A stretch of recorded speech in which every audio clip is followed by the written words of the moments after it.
I was sworn to uphold the laws, state and federal, and Constitution, and I will do that. Sometimes you have to do things that maybe you personally don't agree with, but that doesn't matter here. Cumberland County Sheriff Kevin Joyce addressing frustrations and anxiety he's seen in the community, given executive actions from President Donald Trump on illegal immigration, while acknowledging the task at hand. I go back to the oath I took that, I have to uphold the state law, the federal law, and the Constitution. And sometimes that's walking a knife's edge. Data provided to CBS 13 Fox 23 this week show the jail in Cumberland County is holding far more inmates for ICE than any other in the state. A number Joyce says hasn't changed much since Trump took office. We did a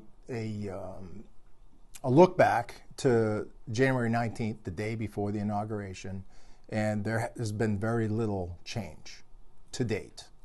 In fact, if you go a week before the inauguration, there's been very little change as it is today. Sheriff Joyce noted the feds pay for ICE inmates they hold at a rate of $150 a day, adding there's an ICE agent in the jail about 20 hours a week, taking pressure off of his staff. But he says there is a limit. It's not an unlimited capacity that I can take, and they know that I have finite beds, and at some point I'm going to say no. And he says people need to understand the difference between legal and illegal immigration, adding there's only so much that he can or should do. So, the fact that ICE finds that they have violated a crime based on their knowledge of the immigration law, far be it from me to be the one that says, yeah, I think you did it wrong. A point of view balanced, he says, by empathy. What I feel bad about is those people that are here legally, they're even worried, and they shouldn't be worried,